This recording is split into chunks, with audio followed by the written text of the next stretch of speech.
A lot of times I'm driving, there's nothing to do, and I shuffle through the radio before I unglue. There's a lot of red on ways, it's traffic, I'm screwed, and I'm wired a bit different than a regular dude. It's not a bad thing, I embrace it, it's true. The radio don't stimulate brain chemistry fluid. The Buddha found nirvana and the Four Noble Truths. Through a meditative process, right action he proved. For me, I require the use of a tool, a detector, pin, pointer, shovel, and beach scoop. I'm meant to work the dirt with my history crew, but everywhere I look, my interest taboo. Most people choose Bieber over Tippecanoe. What does a detectorist listen to when the radio is full of bad music and news? I need an alternative for me to peruse. Beyond Sight and Sound gets fantastic reviews. A metal detecting show where my thought bubble brews. Thank you, Josh Kimmel, for inviting me to a detecting dork out with guests like yours truly.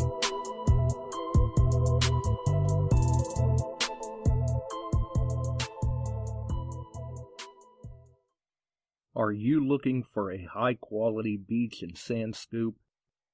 Are you trying to take your hunting to the extreme? How about an American-based company that stands behind their product and everything they sell? Then check out our friends over at XTREME Scoops. John has been making scoops for some time now and makes a quality beach and sand scoop to take your hunting to the next level. XTREME Scoops recently released their new sand shredder that works great in the water and on the beach.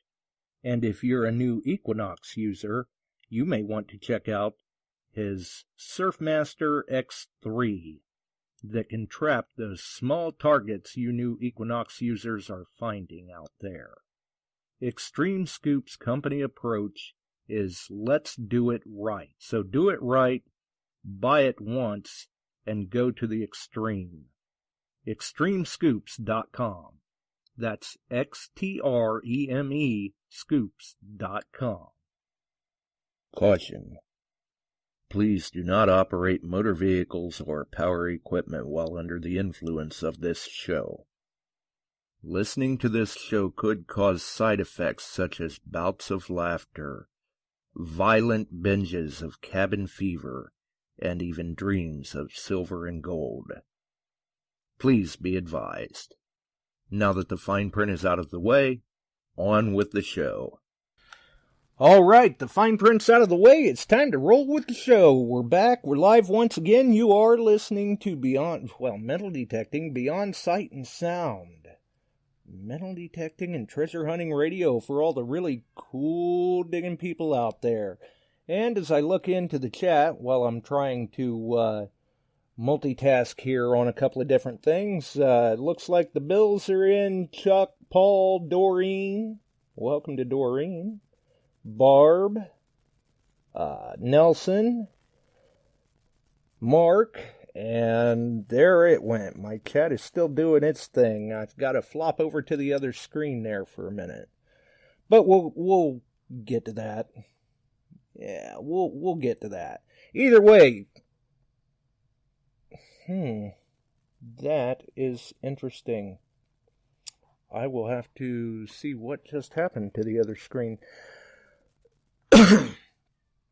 Either way. Oh, yeah, I know what happened there. We are back. We are live. Links in the description and in the chat. Our friends over at Shooters and Prospectors, definitely doing what they can to keep everybody stocked on their detecting gear. Our friends at DETECTEES.com, Ken, Mark, Darth, Buddy, and the gang doing a great job. XTREME Scoops, TheRingFinders, All Metal Militia on Facebook, Illinois, Iowa Treasure Hunters on Facebook, the Relic Hunter Facebook group on Facebook. Detect Ed Outdoors, All Metal Militia, Metal Detecting NYC, Ohio, Metal Detecting on YouTube, the Mini Horde commercial from Nokta Makro, the Nokta Makro website, Midwest Refineries, if you're looking to sell your gold and silver, if that's your thing, hey, have at it. The Electrolysis Bootcamp videos. Also very informative videos, definitely. And I think, well, that's a quick synopsis of the links. Obviously, they're there in the chat. They're in the description. Tonight, our guest is, well, I guess you could kind of say the founder or one of the founders of the Relic Hunter group on Facebook. And it is none other than Dillon Wallendal out of Wisconsin. He called in a couple of episodes ago. You guys and gals have seen him in the chat. He called in a couple of episodes back mentioning what was going to be a very important hunt for him, I guess you could say, him and his friends. And last weekend, they had to kind of axe it for the weekend. Well, he could have still went, but he chose not to. That's the kind of guy this is. You know, his buddy couldn't make it. Well, we can wait. So we've actually got him on tonight because they were able to push the hunt back to this weekend. And I guess they were able to get out and have some fun, do some hunting, and just have a grand old time. Even brought along, well, I guess you could say a guest hunter, another friend. And we'll be able to hear about that tonight. Also, before I forget, next weekend is the Detecting the Heartland hunt. And I want to say that will be next weekend. And I do believe we will be hearing more about that next weekend as far as how the hunt went. All of that. So it should be interesting. Definitely looking forward to that. So we'll see how all that goes. Until then, though, let's get our guest in here. Let's see here. I'm playing around on the wrong screen.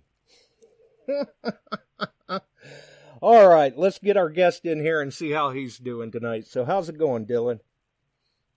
It's going great. Good evening, everyone. Good. I guess first off, thanks for taking the time to sit down with us tonight, be here tonight and all of that, and to share your stories and experiences in the hobby with us and how the hunt went. Well, first off, let me say thank you, Josh. Pleasure to be on the show tonight. Going back to the hunt, I feel like the hunt actually went really, really well. I mean, couldn't have picked a better day to do it. Really? How was the weather? It was beautiful. I would say it was 70, 75. A little sunny, but I mean, we had a nice cool breeze. It kind of worked out nice because last week, if we would have chose to go last weekend, we would have roasted. It was just so hot and humid. Oh, yeah. Yes, it definitely was. And what were the ground conditions like? Was it, because, I mean, last weekend, at least for us and listeners out in Illinois and areas like that, it's just been so dry. Do you think that the ground conditions would have been worse last weekend for you than they were this weekend? Oh, definitely, without a doubt. We actually got quite lucky.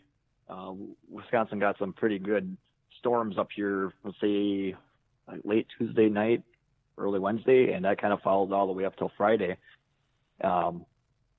And my buddy Rob, it was like, he goes, this is going to be perfect. He's like, it's not going to be quite as dry. We're not going to destroy our plugs as much.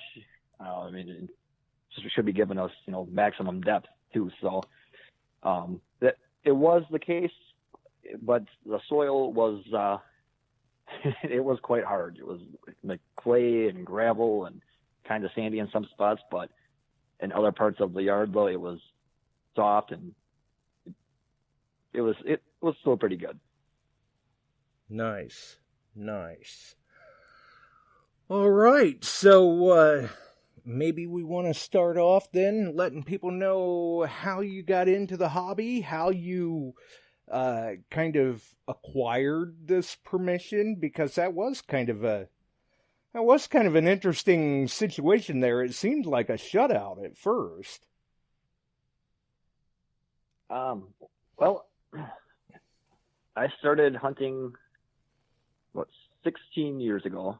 I was about 12 when I got my first one. My godfather, he bought a Mine Lab Explorer, and he took me out and he was showing me his new toy, and I was just fascinated with it.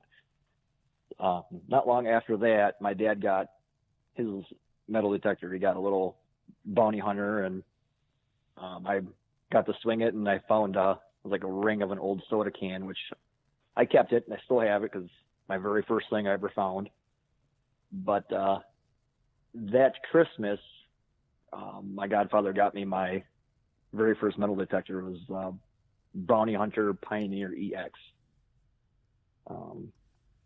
And been swinging with that one for quite a while, and it was up till this spring I was using that. Then I upgraded up to the Simplex as I was starting to get more serious about it. But as far as acquiring this hunt, I found it on a page, a Facebook page. It was Forgotten Wisconsin, and these people took a picture of the entrance on here, and they were showing me pictures, or showing page pictures of this mansion, and I fell in love with the site instantly. And I was reading the comments, and they said, yeah, you email this guy, you pay like $10 an hour, and they let you on the property. I'm like, oh, this is awesome. So this is back like end of April, beginning of May. And so I took the email information and I emailed the guy, and I got an automated email back to me saying, I'm sorry, this property is currently for sale. We are no longer allowing anybody on the premises. If you're interested in buying it, please contact this number, this person. And so I kind of... You're kind of going, wait a minute, I'm okay with a donation, but I don't want to buy it. No, exactly. And so, I kind of thought like I lost an opportunity there, and I was really bummed out about that. That had to be kind of a buzzkill. It was. It was a big buzzkill. I was so bummed out. I told Rob about it, and he was pumped about it until I told him that we weren't going to be able to go. And then he was kind of bummed out, and he was like, well, that's okay. We'll get a couple other spots. Then that's a bummer. Well, then it was probably like middle of July. I got an email from Gresham novitiate caretaker. He emailed me and he said, hey Dillon, I don't want any problems. He's like, but are you metal detecting up here? I got some photos up here. And I said, no, I live 2 hours away. I'm not going to drive 2 hours up there just trespass. Don't want to give the hobby a bad name, and I definitely don't want any citations and don't want any problems myself. Right. And it's like, so he turned around and he's like, well, thank you for getting back to me. It's like, hey, are you still interested in hunting this? Are you kidding me? Yeah, I would love that. It'd be a great opportunity. And my heart, I couldn't even tell you, my heart rate was probably through the roof because I was so pumped up about it. My girlfriend may have or may not have had to tell me to simmer down. And leading up till yesterday, it was like the biggest thing I could talk about. I'm like, oh, hey, look at this. And I get to hunt this out. Hey, I'm going to be checking this out. And oh man, yeah, it definitely turned out to be a blessing in disguise. I mean, I think by being straightforward with the guy, he was able to kind of read me and kind of tell that I was a trustworthy person. At least that's kind of what I'm going off of. Yeah, I would have to say so. This is kind of one of those examples where, just because they say no doesn't mean you should give up hope. And, it doesn't hurt to leave a a business card or some sort of contact point, where in this case he had your email, because you never know. They may change their mind for whatever reason. Who knows what the reason could be. But they may change their mind. There's still hope. And apparently in this case, that's kind of the way it went. Hey, the guy's being really upfront with me. He's being honest about things. Let's give him a go. Let's give him a chance. And I'm definitely glad he did. I mean, I was a little upset seeing that he actually sent me pictures of the people trespassing with metal detectors, and I was kind of upset about that because, it's like, if he wanted to, he could have been upset about it and been like, you know what, I don't want anybody on here. No, you're not metal detecting this property. I mean, right. What kind of hobby are you guys into if you guys are okay with trespassing? And, yep, that's it. It's closed to anyone. No metal detecting, period. Yep, and that's kind of one of the things I was really upset about when he sent me the pictures and stuff on that. But I was quite grateful to still have that. He's just like, oh, hey, yeah, well, we'll pick out a day that works good for us. He's like, and we'll try our best to make it work. And if it's not, he goes, we'll have to pick for a different date. And, we tried for like beginning of August. I didn't want to wait too long, but unfortunately he couldn't do it then. And then, so then we had it planned for the 20th of this month. And, my buddy Rob, he couldn't do it. He had, a last minute family trip that came up, and yeah, he was bummed out, and I was bummed to wait another week, but he said, he worded it pretty good. He's like, anticipation is half the fun. And I'm like, you know what? Yeah, you're right. And I wasn't going to miss an opportunity to hunt with him up there. So, I mean, yeah, I could have went up there by myself, or I could have went up there with just me and the guest hunter, Rob Rillo, but I didn't want to do that. I mean, Rob's been really cool to me since the first day I met him, and I'm learning so much from him and understanding how he goes about asking for permissions, and definitely a great friend to have, and definitely a good person to have along to hunt with. And I kind of made him one of the I don't know how to put it, like the missions for the Relic Hunter Facebook page. I never even asked him, professionally or anything, hey, do you want to be one of those guys want to be one of the Relic Hunters with me? I just kind of gave it to him, like, no, you're in. You're my right-hand man. Right, you appointed him. I did see he is one of the admins, and it looks like someone, I don't know, they must have got in a little late. Someone was asking if they're newcomers. Maybe they're talking about the Nighthawkers, though. I would say that maybe that's more accurate. They may be talking about the Nighthawkers, because they were wondering if they were newcomers or experienced hunters. Because, I mean, realistically, nighthawking is something that we hear about very, very much more across the pond. But a lot of people, if they think it doesn't go on here stateside, you're fooling yourself, because I've seen and heard many, many different incidents, not just this, well, most recently, this incident that you were contacted about, but many, many other incidents across the country. It's crazy the length that some people will go to in the mindset that impossible find is where they're sneaking into. Yeah, and it definitely is happening out there, and that's a shame, because like we discussed earlier, you're hurting everybody that's in the hobby. You're potentially getting rid of a lot of places for us to hunt in even public areas like parks. If they see that, okay, hey, no, we don't want any metal detectors because they're a bunch of people who believe in trespassing, they believe in not filling their holes, they believe in leaving garbage lay around. No, we don't want them. And so it's like, we all need to work together to help build a really good name for this hobby so that everybody can continue to do this years to come after us. Right.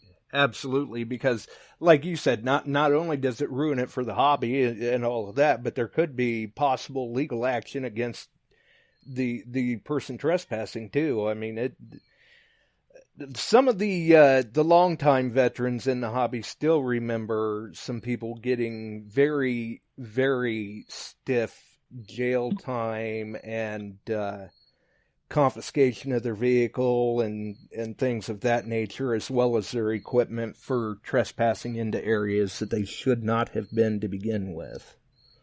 And no, Mark, they did not have a backhoe. I mean, in some states, I mean, depending on where you're at and stuff, you'd be lucky if you're able to walk away from trespassing on people's property. You know, up here in Wisconsin, we got a lot of farmers. So obviously a lot of farmers carry guns. You know, you're going to be trespassing up in these areas and stuff. You never know what's going to happen. You know, and it doesn't matter really where you are, but I mean, especially in today's age, you know, you want to play things kind of safe. You don't want to be trespassing in somebody's yard because you don't know who you might just upset. Yeah, absolutely. And, you know, it's by the time it escalates to that point where someone could potentially be shot, I mean, it's a little late to stop and ask for forgiveness or anything like that. Oh, right. Right. You know, and then you hear this expression, it's like, well, it's easier to ask for forgiveness than it is for permission. No, right. No. Exactly. No, it's not. No. It's always better to ask up front, ask permission, do it legitimate. If the answer is no, the answer is no. You know, I'm telling my kids that, you know, when no means no, doesn't mean go ahead and sneak behind my back. No, it means no. And, you know, the answer may change. The answer might change next time or later on the road. Yeah. And it's sad. There are a lot of people out there with that mindset that it's easier to ask for forgiveness than permission, but realistically, I mean, like in this case, you know, the guy said no. You're like, well, okay, you know, that sucks, but it is what it is. Even when they say no and you're denied that permission, there's still plenty of other places out there to hunt. There's plenty of other things that we can find. It just so happens in this case it turned around in your favor. Yeah. And yeah, I mean, there's always somewhere else to look. I mean, I can go in any direction and drive, you know, a couple minutes and I'll be like, oh, hey, there's a nice house to look at. Oh, hey, there's a nice house to look at. I mean, I think I probably drove Rob crazy yesterday on the way up there. I'm like, oh, look at this old house. Oh, look at this old house. Oh, look at this place. And you know, he pointed out a couple older ones too, but like that was the whole entire ride up there. I'm looking at all these old houses and just the structure, and I'm like, oh, this would be a good place to hunt, though. I mean, right. History is everywhere that we look. I mean, and just because there's a newer house on the lot, that doesn't mean that property doesn't have history to it, and we shouldn't have to shy away from the newer places just because it doesn't look old. I mean, we'd be surprised and we all are surprised at some of the things that we find on the ground. So. Oh yeah, absolutely. I mean, there's been places that to drive down the street and look at the house, you look and go, oh, that thing looks like it was built in the 60s. There's probably not much there. And I've wound up putting some time into places like that and come to find out there was a house there before that one. Yeah. You know, it's nice when you're hunting a 1960s property and you're pulling up late 1800s silver. Oh, wow. Yeah, that would definitely be really nice. I mean, so like yesterday we were out hunting, you know, and this house mansion was built in the 30s. And I'm going to kind of say one of the things that I found out there, but, you know, so keeping in mind, it's 1930s, we're out there checking it out. The last known people that were out there were in the 70s, and that was the Menominee native tribe. And it's I was hitting up one of these dirt roads, and my metal detector was kind of getting a little crazy. So I'm like, you know what? I'm going to dig this up. And I find a 1919 wheat penny. And I was just ecstatic about that. I'm like, hey, this is older than the mansion. And, right, you're kind of spot on for the property. Yeah, I mean it's just a penny, but it's a wheatie. It's old, and if you would have saw how much green was on that penny, I mean, your heart would have jumped just as much as I did, because soon as I popped that plug, I didn't even know what it was. And I see the green, I'm jumping up and down, and I look inside the hole and I pull it out, and I'm like, oh man, what is this? What is this? And had my little water bottle that I sprayed some on and cleaned it up, and I'm like, oh, okay, it's a penny. Like, but what year is it? And see that it was a 1919. I'm like, hey, this is fantastic. Right. Not bad. Not bad. No. Yeah, so our guest hunter that we had was Rob Rizzo, also known as the History Digger. For anybody that doesn't know it, they should check him out on YouTube. He's a very, very knowledgeable person. Got a lot of respect for history itself, and the hobby too. But he does do a pretty good job with his videos. I have seen some of his videos. I recognize the name. I see him posting around Facebook, and yeah, seems to be a pretty good guy too. He's super nice, super nice. I mean, I don't think I've met anybody that's that nice.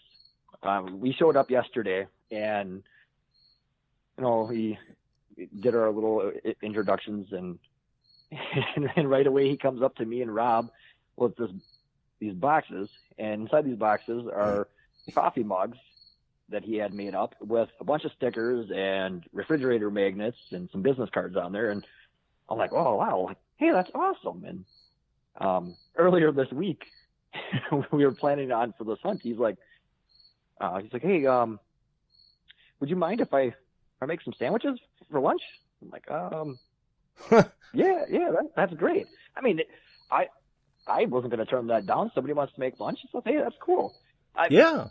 But, I'm not going to lie. It did kind of throw me off a little bit, because it's like, okay, I mean, who in their right mind would offer stuff like that in today's age? But after I met him and everything, I'm like, you know what? Such a nice guy. The impressions that I've gotten off of the videos off of him, they're all true. It's super friendly. Couple times while I was talking to him, I actually felt like I was watching a 3D show or 3D videos. So, yeah, it sounds a little strange in this day and age, but there are still people out there like that, and that's completely okay. That's old fashioned like that. I have no problem with nice people like that at all, and it was awesome. I can't wait to see his video on this hunt. I got to see some of the cameras that he was using and a couple of other things. I don't want to give anything away. I don't want to have him upset at me. So, I'm just so pumped to see what he has to show on this. And I did message him today to get some of his videos and have him submit it to me so that I can throw some of his clips in with my video that I'm going to be releasing hopefully next weekend, but it might be a week longer than that, because I have a lot of editing to do. Looking at all the clips, I have about 6 hours to go through. So it's a work in progress. Yeah, it definitely is. But it should be interesting, because that way too, I mean, you kind of get two different perspectives, two different styles in a sense to the hunt. So I'm sure that people that follow Rob's channel will be looking forward to seeing what he releases too. That's one of the things I really liked about meeting up with him, was that networking. I get to meet this guy who actually inspired me to buy the Simplex, inspired me to kind of do my own thing. I see that he created his channel just so that he could separate himself from the average Joe Schmo knocking on the doors for permission. And I was looking at some of the videos that he's had, hunting out in these historical buildings and stuff like that. I'm like, this is a great idea. Hey, I'm going to create my own page so that I can do things just like him. And it was an honor to get a chance to hunt with him, to see his different techniques as well, and to be able to network with him, to kind of, it'd be a little perk for him to kind of drop down the Relic Hunter name too. But I mean, I get to share this hunt with him. This is the experience I get to share with him. And I'm hoping that everybody else likes his video as much as I know I am. So I'm sure they will, for those that follow the channel. I mean, like I said, he does do a good job with his videos. he does, and I do have to say it does look like he has a pretty good turnaround time from when he hunts to when he edits and to when he shares them. So he's very dedicated.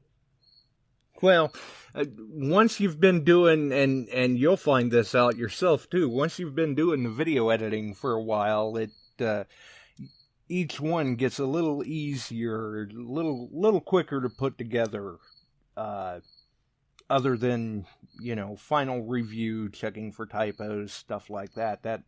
That all still eats up the time a little bit, but usually by the time you're ready to upload it, you're going, man, I've seen this thing so many times, I don't care if I see it again or not, but I've done all the work, I'm uploading it. Well, that's kind of what I'm starting to see. I mean, I spent a good week making just that teaser video, and that was excellent. Oh, well, thank you. Yeah, when I got to the end of sharing that one, I'm like, oh man, I've probably watched this thing well over a couple thousand times, just making sure I got everything out. But I do have experience doing video editing. In high school, I was in, you can kind of consider it like an AV club, but we'd go around and we'd film local events and stuff like that and do a lot of editing. And for a while, I thought I was actually going to go to school for videography because I always had fun of recording things and angling and editing them out and watching everything come together. But this is my and now you find a little later in life you're putting those talents back to use. Yeah, a little bit. I mean, all of the things that I've done so far have been edited off my phone, and I'm hoping this next video that's going to be released is my second one I've actually made for metal detecting. So I'm hoping it turns out good. Hopefully it's better than the last one. But I need to get my PC up and running. I have a MacBook and I have another, I don't remember what kind it is, but a regular PC that one of those two I need to get up and try editing off of that, because it hurts your eyes looking at a small little screen trying to edit these videos out. Oh, believe me, I know. I know of a few people that's how they do good YouTube channels. And everything is done over their phone. From taking the video to editing the video, putting everything together, creating the thumbnail, uploading it to YouTube. And I'm going, how do you guys do this? That would just irritate the heck out of me trying to do all of that on like a 5 or 6 inch screen. Yeah, it gets frustrating because what I'm learning real quick, like, all right, watch this. Oh, I got to edit this part out. And you have to like move the time just a little bit to split the video. Well, right. My big thumbs keep becoming my worst enemy when I'm trying to edit the videos out. Yeah, that's what I was going to say. I've tried that on a cell phone before, and I don't know about you, but my fingers just get in the way. Yeah. And oh man, right before you called me actually earlier today, I was starting to get some editing done on the phone, and I was getting pretty happy about it. I'm like, all right, cool. I got probably, I don't know, a third of the video edited. I'm like, this is gonna be great. Oh, I deleted. And then the phone rang. One of the. Oh no, no, I was done. I was done editing by the time you called, but I accidentally deleted the last clip I was working on. And there's no undo button or nothing. I'm like, oh man, this is where I wish it was on a PC, because I could just go undo. It would pop up where it was at. So after I got off the phone, yeah, it was it was a bummer. But after I got off the video or the phone with you, I went back to put that clip back in there, and I didn't even touch it yet. I'm like, I'm gonna wait for a different day, because maybe I'm still a little tired from yesterday that I'm not thinking clearly. Right, yeah. Apparently I've been doing this enough. It's time to walk away for a while, take a bit of a break. Yeah, and come back at a different time, have a little restart, and and I've done that a couple times, making my the teaser video and then the very first one I released, you know, not a whole lot of footage in the first one, but, you know, start editing it out and you're like, you know what, I need to stop. I need to take a break. I'll come back to it, pick up, and then I'll rewatch the whole thing over again to see if there's anything else I missed, toy around with different effects and things like that.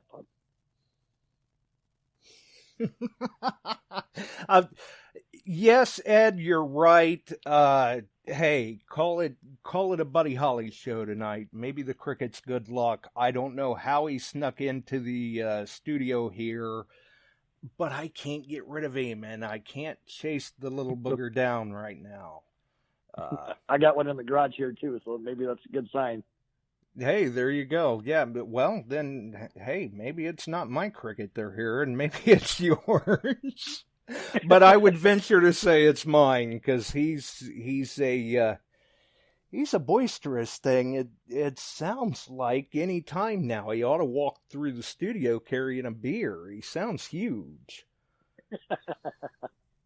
Yep. Well, must have gotten a hold of some sort of nuclear plant. Yeah, I don't know. It's hard to say. Maybe the neighbors got into something and he got a hold of it. Who knows? I'm not sure. But you had mentioned earlier that you got the Simplex this spring, but that's not what you started the hunt with yesterday. No, it was not. I was actually quite honored. My buddy Rob let me use the CTX that he has for for the beginning of the hunt, and he was swinging his XP Deus, and man, was that amazing! It's so great. Like the first 3 holes I dug with that thing, I pulled out 3 clad quarters, and I was like, oh hey, this is awesome. That's sure beats digging up pull tabs. But yeah. It was awesome. I was so happy that he even had that as an offer for me. And he swapped out. He ended up using his XP or his TTX for the last half of the hunt. Right. We were out there for him and I were out there for about a good 7 hours of our hunting, and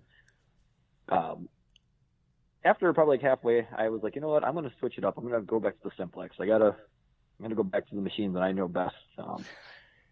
Yeah, I got to say that was kind of a bold move, because I mean, going into a place like this that you're anticipating, you're so looking forward to, it's very easy for a person to just grab what they're most comfortable with and what they're the most familiar with.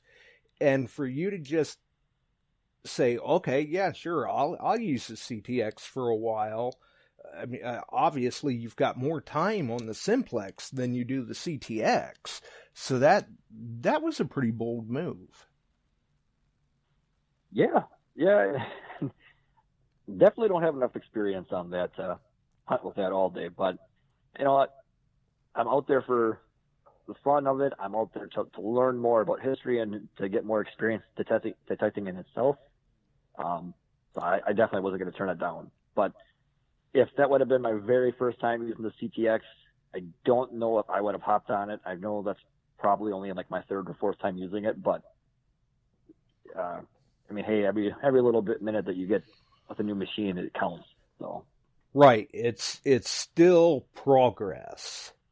And I know that you had mentioned, I don't know if you want to mention on the show or not, but I know you had mentioned earlier that Rob had made some pretty good finds himself. Was that with the CTX or with the Deus, or was that kind of a combination? Well, I'm going to go ahead and say it. Hopefully he doesn't get too upset at me on this, because, I mean, these are awesome finds that he had, and he definitely has the finds of the day. So, Rob, if you hear this and you get irritated that I shared, I'm sorry. Didn't hear it here. Yeah, you didn't hear it here. No, he might actually be tuning in. He said that he was thinking about it. So the very first thing that he found, well, not the very, very first thing, but the very first cool find that he had was a small little Mother Mary charm. And we're not sure if it was off like a little necklace or if it was off like a rosary or something, but that was the first find of the day for him. And he was happy about it, but then toward the end of, I think he was actually using his DS for that one. But then the last big thing that he found, we were hunting up at the building. Me and Rob Rizzo were trying to get a picture with him. Rob Rizzo had his wife with, and she was trying to take a picture of all three of us. And we thought Rob was trying to shy away from getting the camera or getting a picture taken. And so he just kept swinging. And as we're waiting, he's like, "Oh, no way." And he comes up and he shows us, and I wasn't able to catch the footage of it. And he comes up to us with this praying Mary. It had been a holy water fountain. Here I thought it was like a holy water dispenser, but my mother actually said it was called a holy water fountain, where you would dunk your hands in before walking into the church.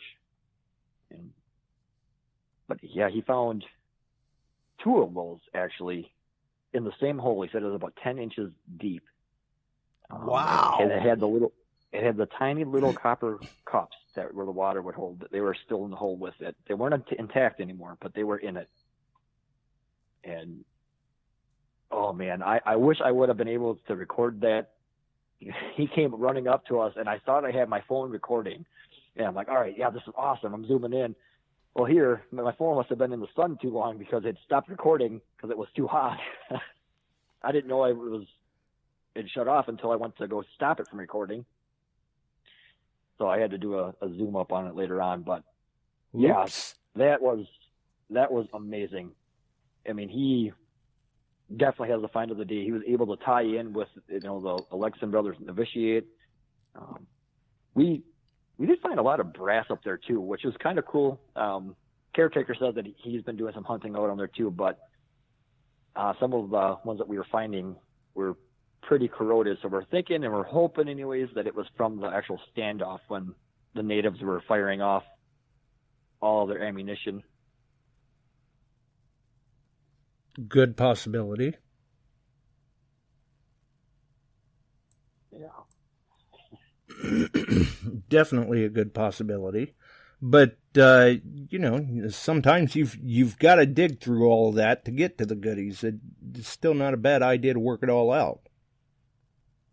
No, not at all. And, some of the ones I found, I said, even if somebody came up and said it's not tied into it, I'm going to believe it anyway, because that's what I'm taking away from it. I mean, nobody will, unfortunately, ever know if that's tied into it, unfortunately, but, you can believe what you want. Right, yeah, you can kind of tell people, hey, it's my story, I'm telling it my way. Yeah. I mean, why not? Some of the history books do, some of the schools do, so hey. Oh, right. I mean, whether it be right or wrong, I mean, there's only one person that's actually going to know it, so. And unfortunately, right. Nobody's going to actually get a chance to meet that person who actually knows the story. Right. So I guess you're going to run with it until you're proven differently. Yeah, for the most part. I mean, I'll still be honest and be like, I don't know if it is, but I'm gonna think that it is. So I'm not gonna try selling it on them and be like, hey, look, this is one of the casings that was fired off, that was dropped from the standoff here. I'm gonna ask $1,000 for this casing right here. Right, yeah, kind of falls into there a couple episodes back, that $22,000 Indian head penny. I'm surprised Barb didn't try buying that. Right, yeah. I mean, well, like I said, I tried to offer them a deal. I'll sell them all day long, $5,000 a piece if they're looking. That's a good deal. Unfortunately, I will not be buying any, so I will still wait until I find my own. Well, there you go. Just don't make a bet with Barb on who's going to find the first one. No, I won't. I've already learned that one out the hard way. Yeah, So, I mean, you may jinx yourself. I know the last time around it seemed like it took them both a year or so before they even found one. yeah, I heard about her little bets that she's made with people. She's like, "Oh, I beat this person, beat that person." I'm like, "Okay, well, I'm not going to bet against you on that." I mean, obviously, she's definitely the pirate when it comes to the the Indian penny. So, Right. It sure did get her tagged a lot, though, when everybody else would find them.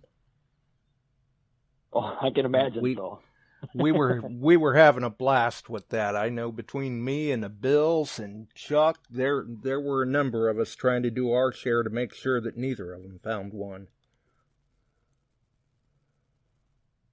But that's the way it goes sometimes. Yeah, definitely. And it looks like, yeah, it looks like they're already getting on her in the chat too. Well, it wouldn't be a Beyond Sight and Sound show if Barb wasn't getting a little hazed. She'll sling it right back though. Oh, I know. That's what I like about her. She takes it, but she can dish it out too. And man, she can throw it back sometimes, I think, worse than some of these guys can. Right. But it's all in good fun. It's all in good fun. It is, and that is that is the best reason why I like tuning into the show and why I like being a part of it. Is you get to share laughs with everybody. You get to be part of the conversation, and and tune into some really cool shows and learn different things from different people. Oh yeah, absolutely. You never know what information is. Well, especially here lately, we never know what information's coming out in an episode. It'll take on a life of its own sometimes, definitely. And I'm sure that, do we want to mention what Rob found or leave them watch the video? Because I'm sure he's got that on video. For Rob Rizzo? Yeah. Yeah, I don't want to release anything on that. I'm going to keep them on their seats there. Yeah, because I'm sure he's got that on video. He's got to. Yeah, I imagine so. I'm not going to rule that one out on him. No, I will say that it was definitely the oddest find of the day. Like, how did that get there type of thing. But that is all I'm going to say on that. Yeah, I don't want to take that part away from him. I know he was so pumped about that, and that's a cool find. It really is. It is. It definitely kind of blew my mind a little bit. Like, hey, I was not expecting somebody to find something like that up here, but right, going, that's a first. How did it get here? That's interesting. That's something different. And he gave me and the other Rob a little bit of a hard time because we got up as soon as we got there and we did our introductions. Me and Rob both started swinging right away. Rizzo went down, checked out the river, and he was checking out the area. He was getting all his pictures and stuff in, and he was checking out the inside of the building. And he comes down, and after I found the weedy, and I walked over to both Rob standing together, and that's when I found out about Rob finding the little charm. Rizzo's like, "Oh man," he goes, "I need to stop talking. I need to start hunting again." Right, you guys are killing me here. He's like, I'm just falling behind. I'm like, well, in your defense though, we started out swinging just a little bit longer than, or a little bit earlier than you did. You went and you explored the whole entire place, which honestly, I think that was a really smart move. I mean, to go around, check out everything, to see what you can find, and kind of just ease yourself into the environment. And after I saw him do that, I'm like, you know what? I might have to start doing that from now on. When I hit these really big hunts up, I might have to just walk around, soak up the environment, and come up with a game plan like that. Originally, my game plan after checking out these maps and old pictures, I was like, oh, I'm just going to walk up and down these dirt roads, and I'm going to go and swing in the center of all these other places, and kind of just more of a grid method. But I definitely respect his choice to walk around the whole entire area. Yeah, not that it was a bad move by any means, because sometimes it'll give you. I mean, you can look at maps, you can look at aerials. Sometimes, though, just getting out there and walking the land will give you a good idea of the lay of the land, where you may spot something that kind of tells you, hey, maybe I need to hunt over here, that you may not have necessarily noticed from an aerial or an old map. No, exactly. I mean, and sometimes, I mean, all it takes, walking around and you're like, oh, hey, this looks different. Maybe I'll swing out here.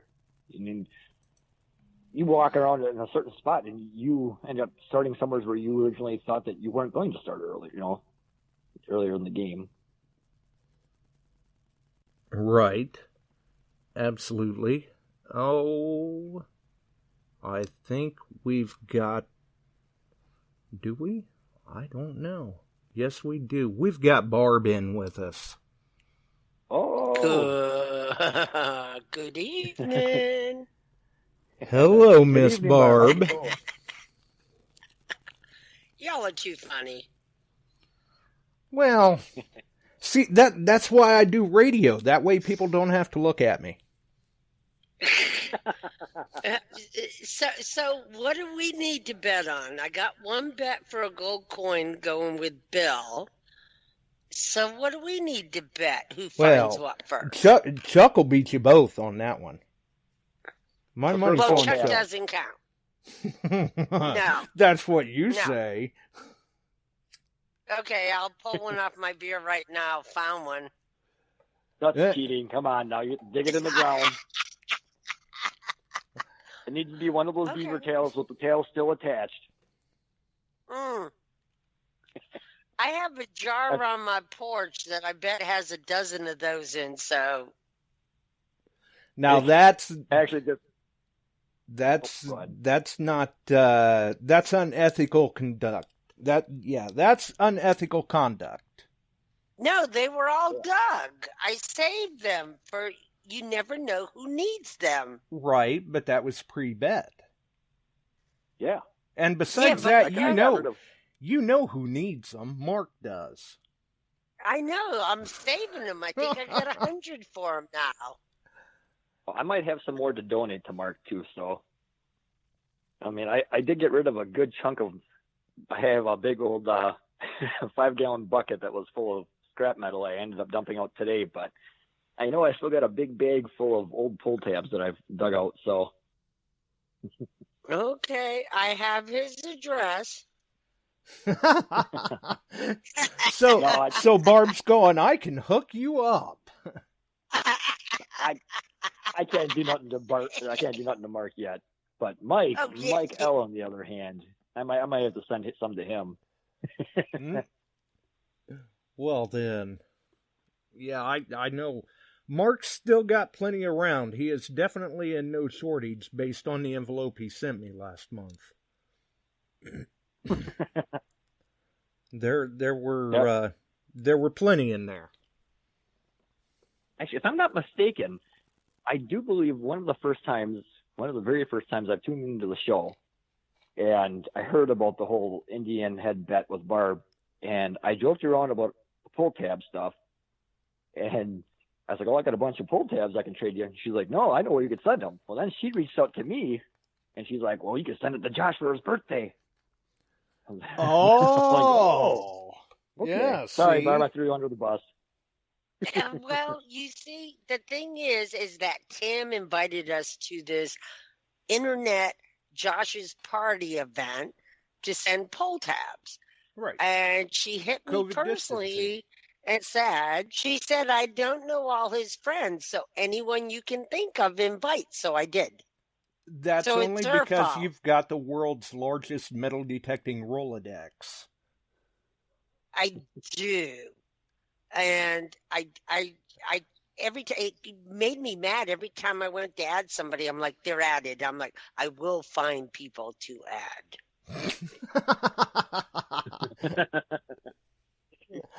Nice. Very nice. After I gave her my Go ahead, Dillon. Oh, let's say after I gave her my address, I realized I need to start watching what I say to Barb. Right, yeah, she knows where you live now.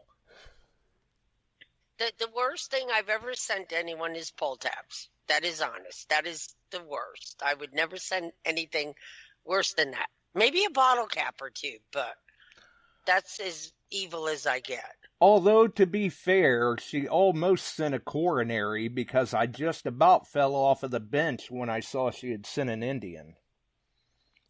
I did. It killed me. I almost it had had a heart to. attack. Because I had just, no sooner than it came out of my mouth that no, Barb wouldn't send an Indian. She keeps all of them for herself. I open up the next envelope and there it is. I'm like, oh my God. And it was funny because as I'm trying to put the Indian in the envelope, it was grabbing my thumb and not letting go. And I'm like, but you have to go. Yeah. You're not buying that, right? Good times. Good times. I bet you But the we whole need entire a bet. envelope was fighting you. We need a bet that's unrealistic, something that would, where you live now, what state? You ain't got Wisconsin. Wisconsin. Ew, that's almost like winning against Oregon. That's okay, not so nice. I'm just being honest. Well, So, I've only found two buffaloes. One was a top find. I've only found 3 Indians. Wheats are like forever everywhere. I've only found one of those Model T ignition thingy dingies. is that the I found technical 2 term? I don't know what it's called. It's a little thing with 2 loops on the end. Hey, I found one of those too. I only have one, and some guy broke one of the things off. I was so mad at him. I don't even know what it is, but just off of your technical term there, I Yeah, have it too. I guess it doesn't have 2 loops on the end now. No, it has one, but it's a part of the ignition thing for a Model T. I know that.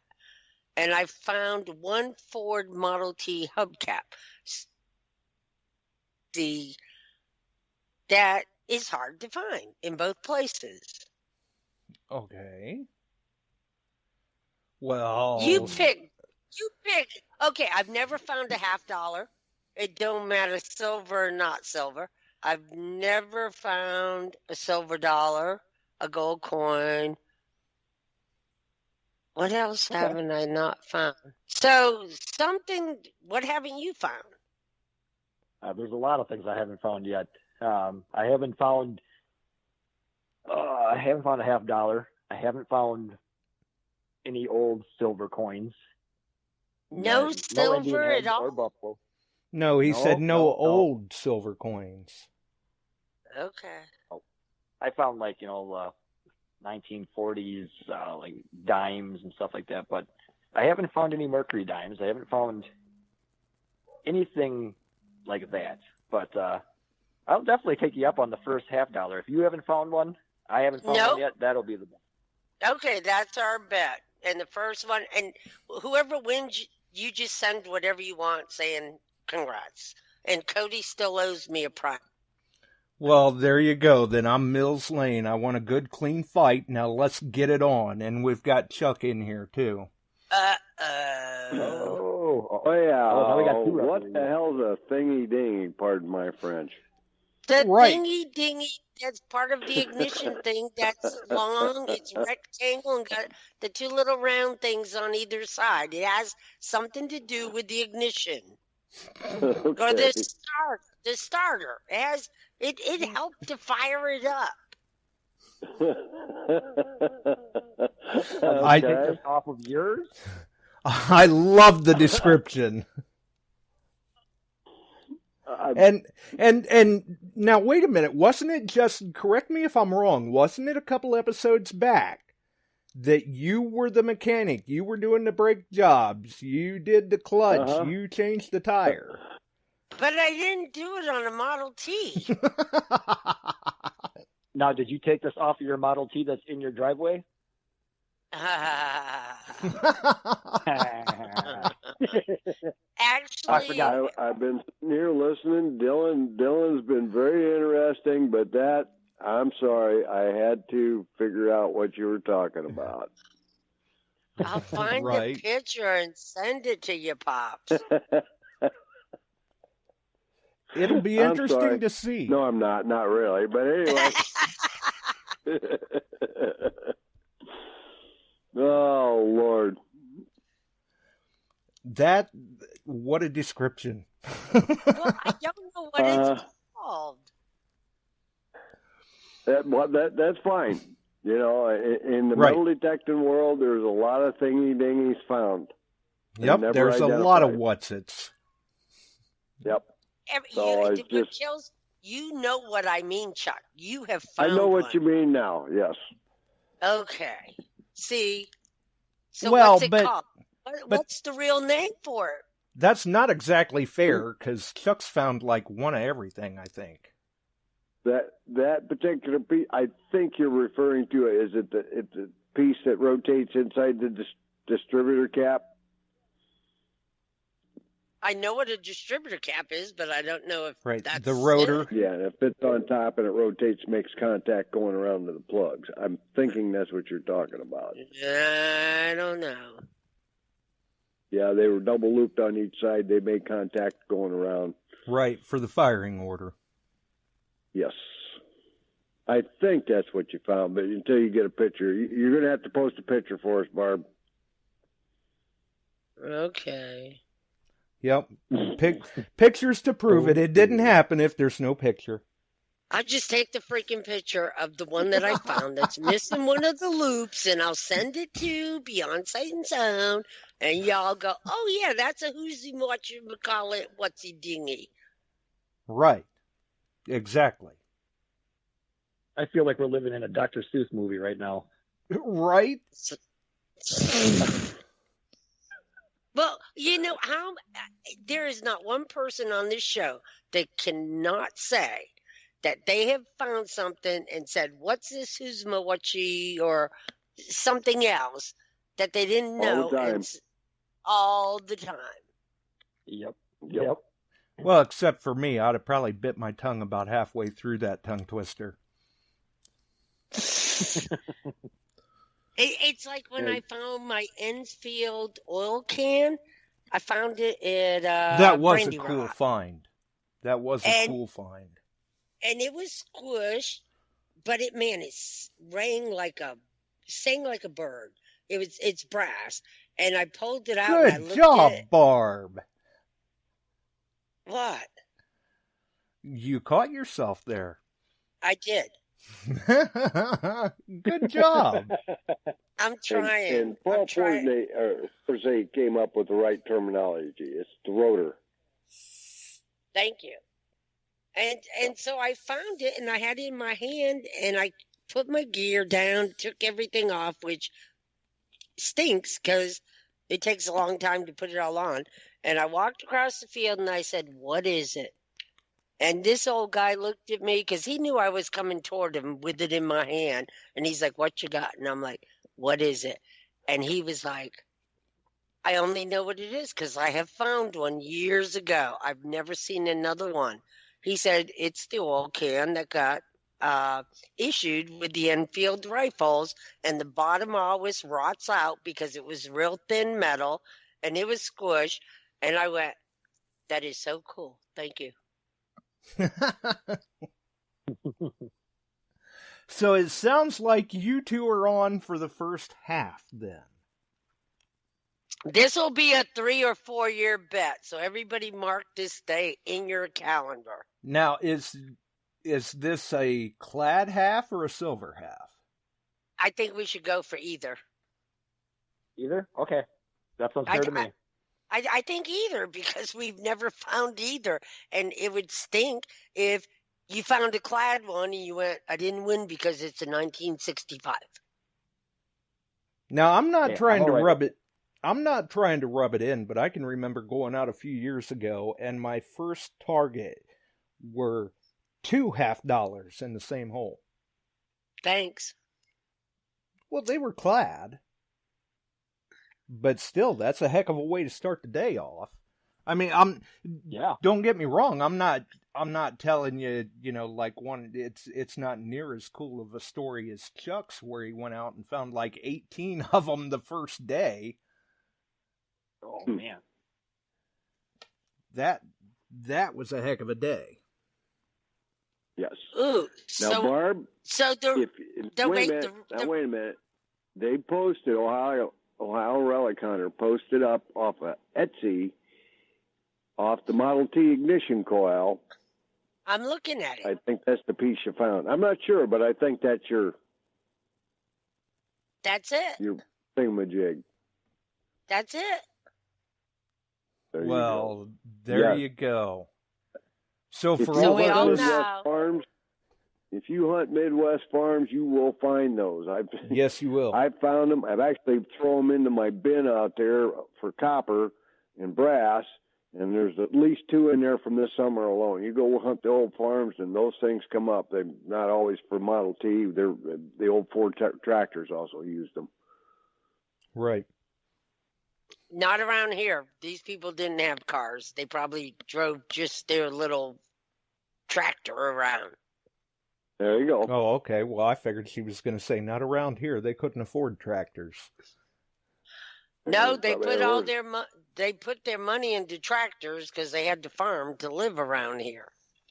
They can't. Barb, I was going to be good and let Dillon have the whole show. I'm going to back out of here. Dillon, you're doing a good job. You're fun to listen to, buddy. I like to hear people that have a new passion for our hobby and really love it like this, and you did good. So I'm going to get out of here, you guys.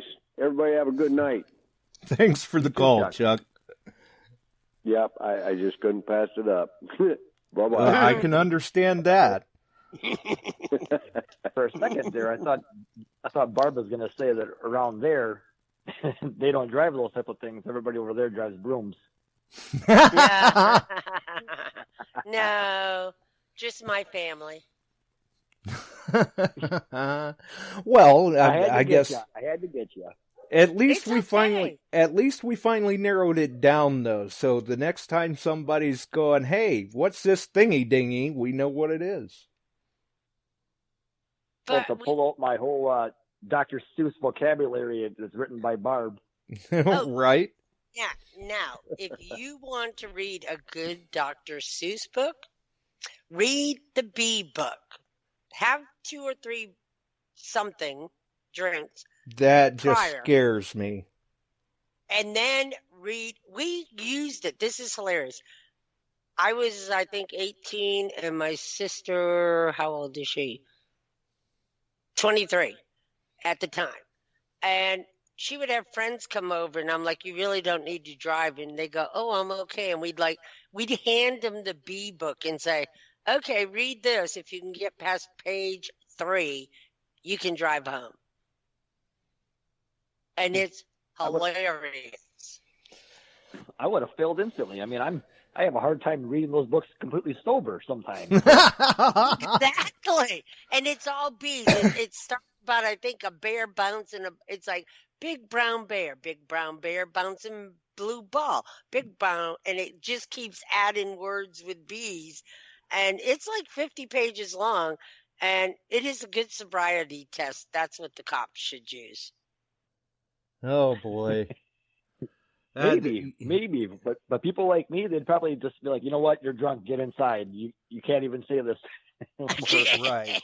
Yeah. Little trivia for you though, Barb. You know how the first Dr. Seuss book came to be, don't you? Maybe. I don't know. The gentleman that wrote that, his editor dared him to write a book using less than 50 words. I heard about that somewhere. Oh, man. And I'm not sure what crevice of my partially working cerebrum I pulled that out of, but it is, you can look that up. I'm sure you'll find something. But you'll have to Google the bee book. So I will have to look that up because we read we read stories to the kids every night for bedtime, and I'll take either the son or the daughter, and then the girlfriend will take reading to one of the other ones. And I always like reading the smaller books, like the Dr. Seuss ones. But I'll have to look that one up. Okay, so how old are your kids? Well, one's going to be turning 9 here in about 2 weeks, and the other one is 10. Happy early birthday. Yeah. And I'm sure that you have them, you will be having them entered in the Great Metal Detecting Christmas giveaway this year? I will. I'll have to look up all the rest of the details on it, but I will definitely have them entered in on it. Okay, so I have all my original Dr. Seuss books, but I don't have the bee book. That was my sister's. Somebody broke it. If he wins and he wants one of my original Dr. Seuss books, I mean, I was born in like 1820, so it's pretty old. Barb! So, it's probably like a limited edition, being that old.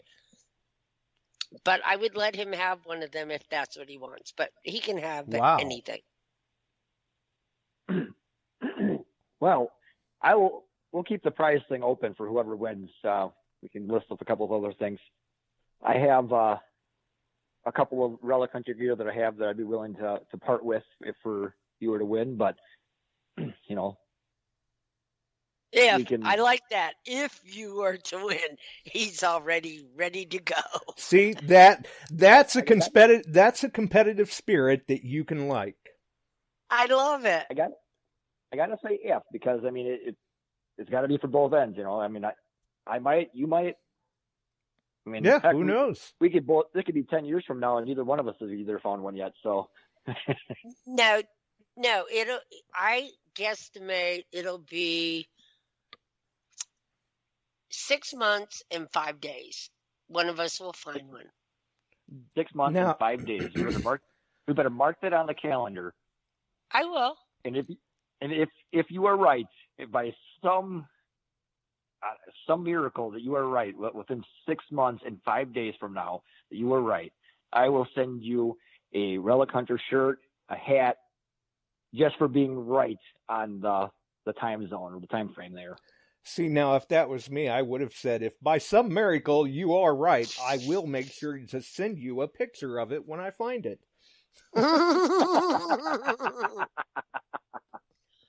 That too. He'll win this bet before me. I just know it. Unless, but you never know what the Relic gods are going to do. Right. So seated hunts don't count? No. Okay. No. That's a good one. It's a good rule fair. to cover on that. Nope. That's not fair. I'll have to make sure. I don't know if it's going to be one of those things where I need to hunt with my buddy Rob or not, because I hunt with him, and I swear that he's got so much luck when it comes to a lot of things. I mean, we're on this metal detector like raffle thing, and oh man, so they just released the Garrett Apex, and this guy was able to get one, and he raffled it off. Very first one he raffles off, Rob wins it, and he won it. Wow! He found out Friday morning. I messaged him. I was like, "Congrats!" He's like, "Man, this is like my 4th, 5th detector I won from this guy." Congratulations to him. But yeah, that guy got luck. Somebody posted, I think it was a silver half, and somebody said, "Great luck," or it's something about being lucky. Congrats. And somebody posted back to him, "Luck has nothing to do with it." And I posted him, I said, yes, it does. You either get your coil over it or you don't. I mean, he was going on about if you're an experienced detectorist and blah, blah, blah, blah, blah. And I'm like, it still has to do with luck, because I could walk this way and you could walk 1 foot next to me, behind me. Right, and find miss it by something. an inch, miss it by a mile. Exactly. Right. So luck does play into this hobby. I'm sorry. Well, all I does. got It to really does, say because- is you're lucky you didn't make this bet with Ed, or Oh it'd God. probably been over before the show was. No, Yeah, he would well, have pulled one out of his backyard like instantly. Right. I'm Hold not- on, I'll be right back. I wasn't born yesterday. I mean, But- there are some bets you don't want to make. Right. No. Hey, but Well, you're that's- right though. There is a lot of luck in this hobby. There's a lot of luck. I mean, you can cover this certain grounds so many times, and you could be missing things because you're pulling out junk that could be throwing off the signal, and then somebody else goes and hunts it, and then all of a sudden they're getting a good signal and they can dig it up. So I mean, yeah, luck has a lot to do with it. But I do agree to some extent that an experienced hunter might have better luck because they know what they're looking for. They know how to filter things out. They're able to discriminate a little bit better. They know their machine better. But, luck has a lot to do with the hobby. I mean, experience does play a big part. And my lumber company has proven that. I hunted it with the Deus. AT Pro. The AT Pro first for months and months because I wasn't comfortable with the Deus. And I finally said, That's I true. got to go there and learn it. And I started plucking things out unbelievably once, and not at first, but then once I put in CT Todd settings, it was like the stuff was jumping out of the ground at me. And Right. so And the more as you I used it, the more familiar you became with it. and the more I found. So yes, experience does have a lot to do with it, but luck does too. If you take 100 acres and 200 of us go out there, it's luck where you decided to go that you found something. Right. You Yes. still got to get your Exactly. coil over it. Yes. And you could, like you said, you could go in one direction or somebody can go in the next one. And it all depends, on where you decide to choose. It's completely lucky. You're completely lucky if you chose to go over this certain patch of grass or, sand, and you were able to pull up something that's, remarkable. Well, and for me, I mean, I'm not picky. I'll take luck or skill. I don't care, just so long as I've got one in my pouch. And I think Yep. if you have both, if you have experience, you're gonna have better luck. It makes you, yes. I mean, if you're with the experience, that enables you to be a more versatile hunter. And in that aspect, you're able to make your environment work for you sometimes. Yes. And So I have- Go ahead. looking at, sorry. Sorry.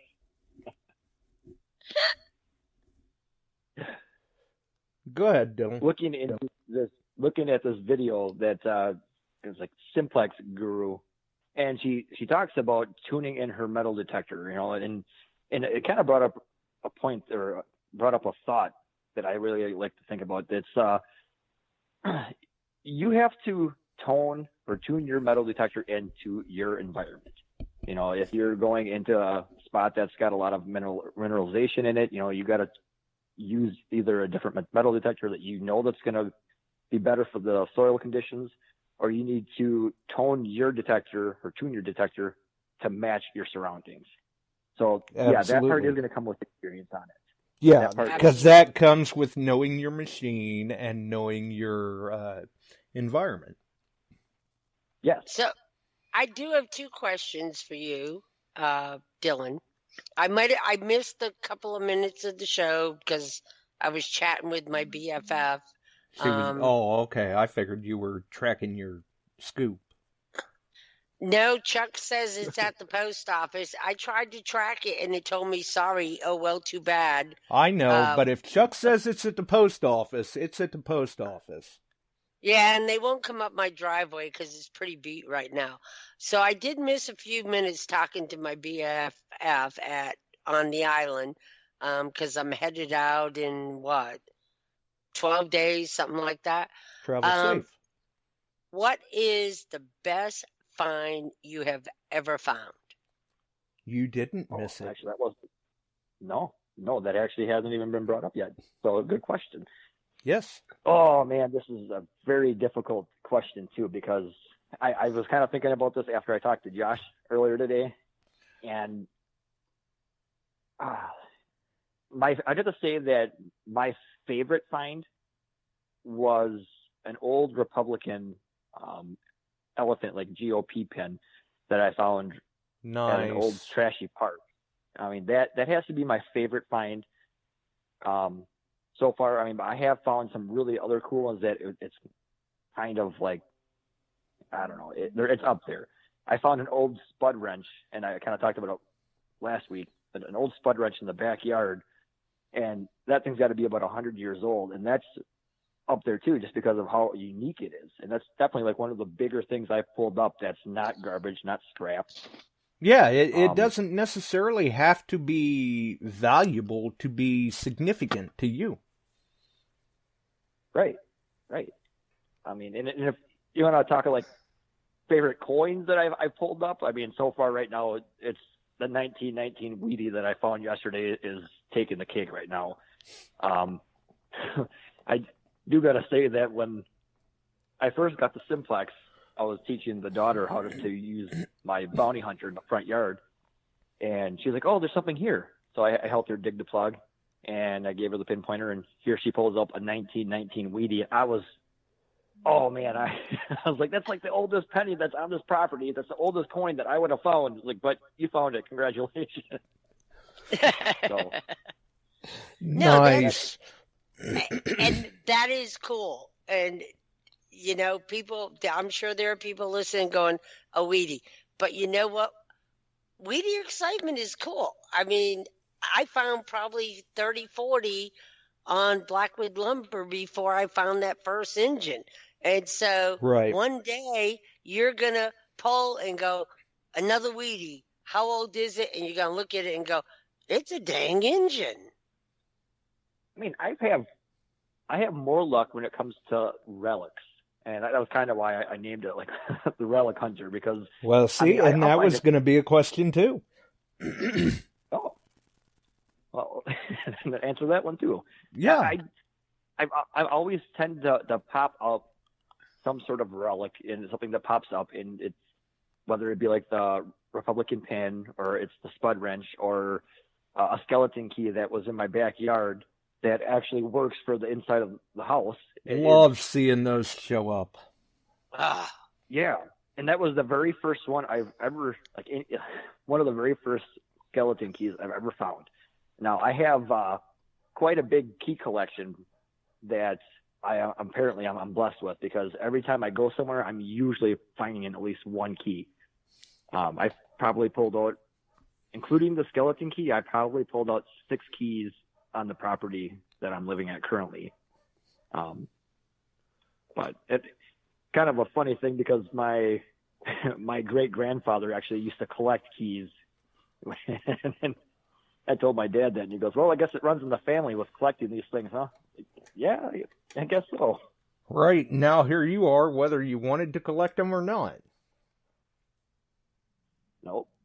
That's all it is. But, I mean, the skeleton key's up there, too. I mean, that's a very hard question to answer. You know, It is. That's a tough one. It's why I asked it.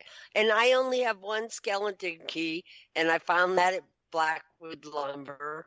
And so I know the excitement of finding that first one, because you see people finding 10, 20, 30, and you're like, I finally got one. Exactly. And that's why when you see people post on Facebook, hey, look, I just found my first whatever, you know, don't like dash their dreams, support them, be happy for them. And now what I like about... I got my second question. Okay, go ahead. My second question, and it can't be what we're betting on. My second question is, what is your number one bucket lister you must find? Right now, $50. Oh. No, I said besides that. Oh, man. So I was talking to my buddy Rob yesterday on the way back, and I would have to say that it would have to be something from the Revolutionary time, the colonial times. You know, if I could find an old colonial coin, that I would be done. I would, everything else that I found from at that point on would just, you know, be frosting on the cake. That would be my absolute number one bucket list, or anything colonial, like as far as coins. I mean, finding like a large cent or something like that too would be pretty cool. But or even colonial relics, I'm sure, like maybe an old Yes. colonial shoe buckle or something, knee buckle. Button. Yeah, I mean, anything. A button. I'm actually starting to pop up some buttons too. I think I have 4 now, and the first one, the very first one, I actually can tell what it was is an old Navy dress blues button. But yeah, Oh, I mean, if I could find a that's colonial cool. button or something. Yeah, I mean, I'll take what I can find pretty much, but that's Right. Another No. good question, Barb. That was a good one. No, that is awesome because, you know, I found my first colonial button hunting with Fred Statler in Jersey 2 years ago. I think I stayed with him, and Yeah, he sounds took right. me out hunting. Took me out hunting, and we went to a friend of his, and I was like so excited. I found this colonial flat button, and I held it out to show the owner, and he took it, and I went, "You're welcome," and I'm still sad. But you've got the experience. But It's it not was the cool. same, I know, but you've still got the experience. See, in So- some of these places that are like the historical society owns and stuff, I reached out a couple of times and nobody's taken me up on my offer yet, but I'm hoping one day somebody does. That I'm offering that, you know, you give me permission to hunt on this old property, and anything that I find, I will turn over. My only request is that you let me take a picture of it. Let me take a picture of it so I can at least take the picture and keep it in my keepsakes so I can say I found this. Yeah, and Yeah, I didn't exactly, because you've always got the picture at least. Yeah, and I didn't Right. get to do that with that button. That's what made it so sad. Ouch. No. That's That traumatizing. Yeah. See, we could have bet on that too, but I mean, you would have already had me beat on that. So No.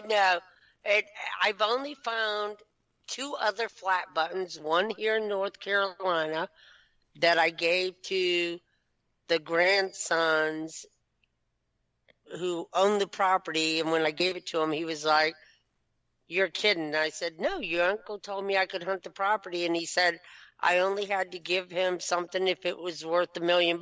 So I'm giving it to you instead of him." Because it was a flat button. And it was probably his great-grandpa's, his grandparents. Who knows? It was outside their barn. And then I think I found one in Virginia. So that flat buttons are pretty rare around here. Right. Well, I'm just glad you didn't go after something like, I don't know, a piece of meteorite. We may have been waiting for years. I probably have found some of those. Well, don't throw them away. No, and I've got this old probably 1920s railroad wrench I got to preserve this summer if it's the last thing I do, because it is local history. You've got an ugly box. I know. I just don't have enough time. I need to retire. Well, yeah, I know what you mean there. I've got some things I should be doing too. I just haven't been able to find the time to work them in lately. Yeah, but talking about meteorites, though, I mean, honestly, it's kind of a little bit off topic, but so growing up, I used to always want to be an archaeologist. I always loved history, always loved artifacts. For the longest time, I was hooked and addicted on Civil War stuff and Egyptian, like the pharaoh stuff like that. But my uncle, before he got me into metal detecting, he got me into collecting rocks, and he got me a rock tumbler, I think when I was like 10, 11. And I recently just found it again. It was buried in storage for quite a while. And I'm going up and I'm cleaning some of these up. And I remember when I was a kid, when I found these, that I actually thought that these were part of a meteorite because just of how weird they look. Right. And you can tell, obviously, it's not now, but I mean, it's still kind of a cool thing to look at and be like, oh, I remember my imagination was wild, and I thought every little rock that was oddly shapen and heavy was a meteorite. Nope. That's cool. Definitely. And I'm not real sure, but I think you were, because we got kind of sidetracked. I was thinking you were starting to say there at one point something about apparently how supportive everyone is on the Relic Hunter group or something. Oh, okay. So that's one thing I really like about the metal detecting community is that, I mean, I'm sure there's pages and stuff where you're going to get a little bit of hate and stuff, but yeah. I mean, listening to your shows and hearing about your trolls and listening to Steve go on his little antics about, people that are upsetting him. I know that not everybody is,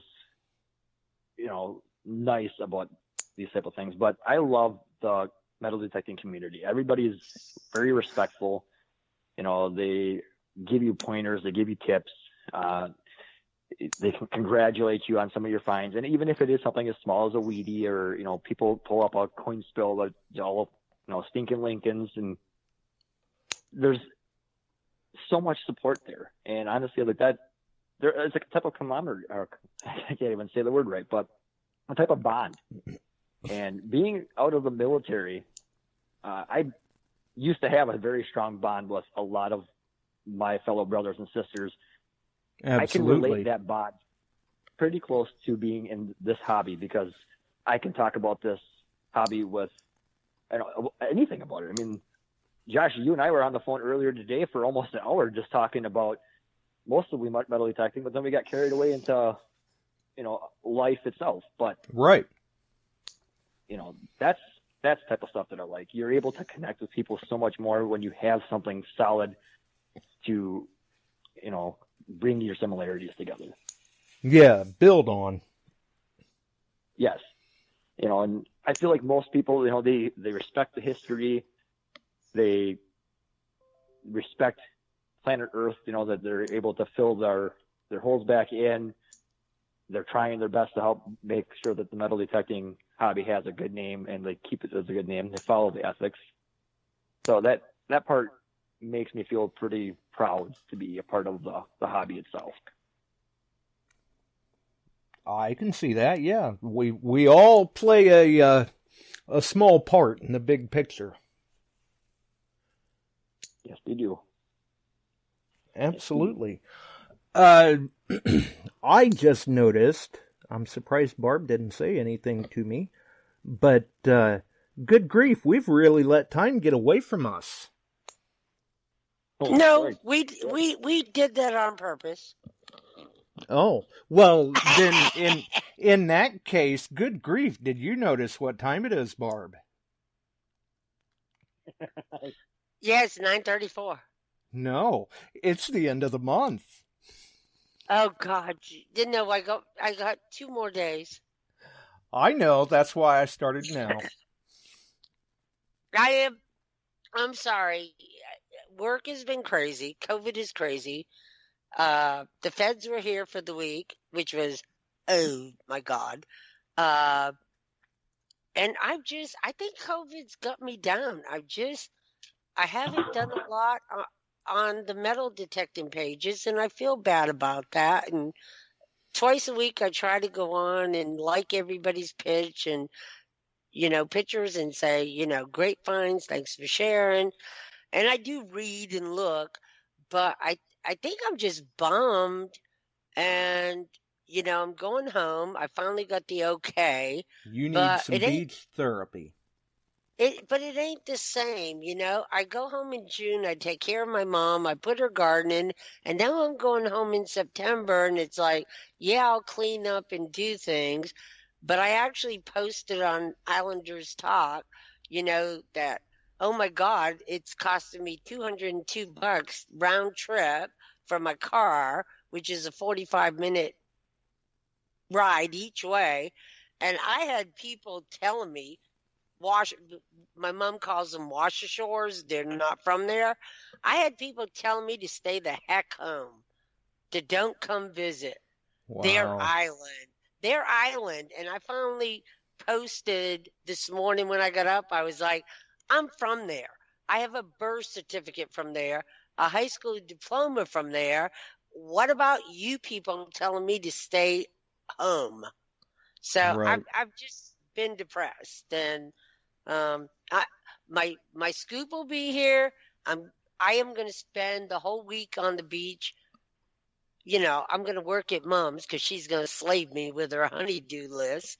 But it'll be go to the beach, go home, work for Mom, go back to the beach, go to my sister's. So hopefully once I get a week of dirt therapy, I'll be better. Well, it sounds like you've definitely got the plan. Yes, and honestly, you're not the only person that that's feeling down with the whole COVID thing, and Right. and it's completely understandable. I mean, I talked to Mr. Rizzo yesterday, and I kind of told him about going through the depression last fall and to winter, and right when spring was starting, I was getting excited because days are getting longer, and get out and do things, and then this COVID thing comes up, and he's like, you know what? I completely understand. I'm having a rough time too. He goes, I've been having some really low days here and there. And goes, and it's, people like him, he works from home. He's like, so he goes, you're stuck at home even more now because what are you going to do? Right. Like, you can't go out as much. You can't do things. And I go to work and I come home and we can't go do all the things we want to with the kids or go out to eat. We can, but we choose not to just for our safety and everybody else's. Right. But Barb, you're in a good community with the metal detecting stuff. You have all of our support. It sounds like like Josh said, you have a plan, and I hope that your time out there getting your therapy on, I hope that helps you out a lot. And Oh, it will. but we're all here for each other. And we are, and that's what makes this community excellent. And Mark Hoover, almost out of Gail's strawberry jam, so we need to hunt together so I can get my next jar. Hey, now, careful. I hear that stuff's like crack in a jar. It is. And I'm like, I had some the other day on an English muffin. It was like, God, I love this. You're so not fair. I'm sorry, but I did make bread and butter pickles this year, and my BFF on the island has already said, she told people, just leave her alone. She needs to come home. I need my pickles. And so, and I took a picture and sent it to her. I said, I got 5 jars with your name, and one of my girls that I went to school with is like, oh, please, me. And I'm like, I just solved the $202 dilemma. I can just bring all my pickles home, and if you're willing to pay $10 a jar, my ticket's paid. There you go. You definitely got the plan now. And homemade stuff it's 10 times better than getting the stuff at the store. My mom, actually, I think she joined the show tonight because she was all excited for the show. She makes that's cool. Homemade, Doreen. Oh, okay. Yes, we seen her, and everyone was welcoming her. Yes, they Yeah, were. That was my mom. I told her about the show, and she's like, "Oh, I want to tune in." And for a second there, she thought I was tuning into the TV. I'm like, "No, it's a podcast." So I had to get her to sign into Spreaker and create an account. But she knows how to can so many different things. Her father has taught her how to do canned goods. Her applesauce that she makes, I'm always hooked on, and her raspberry and strawberry jam that she gets, always been my top favorite. My girlfriend will go to the store and pick up. She's like, "Oh, I got you strawberry jam." Like, okay, well, thanks. It's not mom's jam, but when I get the jam from my mom, I can eat that thing plain by itself sometimes. Well, your mom needs to learn how to make apple butter. It's a Southern thing, but it's kind of like applesauce, but thicker like butter. And Actually, it's big here in Ohio too, Barb. It is. It is to die for. I have had it. There is a couple of stores up closer toward Escanaba. There's a store that sells the homemade goods, and they do have apple butter up there, and I've tried it a couple times. It is amazing. Well, I'm going to tell you the secret to making good apple butter is we went and picked our own apples, probably 10 years ago, all the market people, and somebody let us into their property. And we went to the house and we churned apples and made apple cider. So when you're making apple butter, if you pour, I think it called my recipe for a quart of apple cider, and this was fresh squeeze, it makes the best apple butter. I derailed its cider. It's just squeezed apples. I know. I don't know. I'm a big apple person. I like apple pie and apple juice and stuff like that. But yeah, comes to cider, I usually try to pass on that. But if it calls for an ingredients and it actually makes it taste really good, I'll be willing to give it a try. Tomato. You say pass, I say ferment. The thing is when, apple cider, they throw all the crap. We use the best apples to churn and make that apple. It was basically apple juice. They called it cider, and they strained it, and you could see through it. And I added it to my apple butter mix, and yeah, I mean, we went to this huge orchard, and we picked the best apples and grapes. I made grape jelly that year. I made it all. It was ridiculous. Okay, you're killing me, Barb. I'm jams and jellies and butters and pickles, and we're gonna have to get out of here so I can eat. Yeah. Oh, well, I'm sorry, but now I need to get some habaneros to make hot pepper jelly before I go home because my mother loves it. Just bring them home and tell her to eat them raw. No, she'd kill me. No, what she does, she takes the hot pepper jelly and gets a block of cream cheese and pours a little bit over it, and they have it, her and my dad would have it on crackers. Yeah, it's definitely tasty. Definitely. Well, Dorian, I'll send you a recipe on how to make apple butter. It's fabulous. Doreen. It is Doreen. Well, yep. I'm dyslexic. It looked like Dorian. Sorry. That's all right. She'll yell at me later for it, so it's okay. Well, good luck. I'm going to sign off so you can finish the show. Good luck. And we'll see who wins. And anybody else that wants a bet, hey, call me. Okay. Well, good luck, Barb. You have a good night. Night. Well, and before we get out of here, in case people are wondering, who designed the Relic Hunter logo? Well, that was me as well. I when I was starting to come up with a name, I was like, I couldn't quite put a name on anything unless I would play around with some icons or some symbols and stuff. And I looked around online and I took a couple of pictures. I searched up on Google the relic symbol, and it popped up with the Egyptian relic symbol on there. And I'm like, oh, hey, that's pretty cool. I'll save that. And then I saw another picture that somebody made up with the two metal detectors in the skull. So I took both of those and did a little editing around and cropped the photos together. And then when I was finally getting ready to finalize it, they had this like texture for the background, or a format for the background, and they had this grass, the grassy spot on there. So I clicked on that.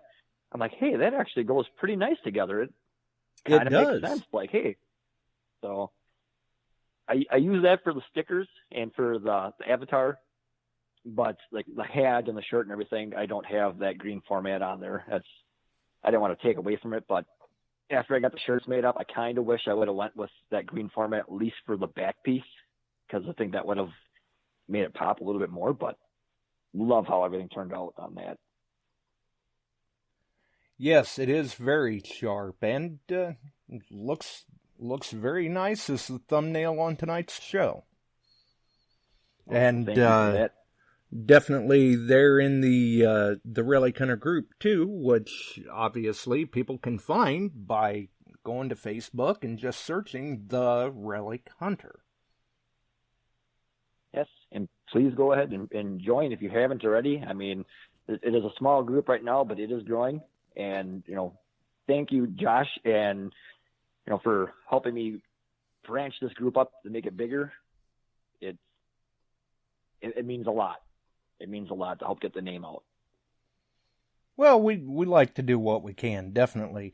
And thank you not only for taking the time to be on with us tonight, but you had mentioned that you were in the service, so thank you for your service as well. Hang in there with me, and we'll get on out of here. All right. Good night, guys. Well, for everyone else, obviously, that was Dillon Wallendal from the Relic Hunter Facebook group. Very, very interesting gentleman to speak with. Very passionate and energetic about the hobby. If you enjoyed the show, you can throw us a like right here. You can follow us on Spreaker, iHeart, iTunes. We're all over the place. Or you can find us over on the Relic Hunter Facebook group. That would be even better. Until the next one, though, we've got to roll. Have a wonderful evening, folks. Get out there and try to find something if you can. Post up those finds. You know how we love to see them. And next weekend, a recap of the Detecting the Heartland hunt. Who knows about Wednesday? We'll see what happens. I'm still incorporating things into the ambient electronic environment here, but so far it seems to be working smoothly. So we'll catch you on the next one.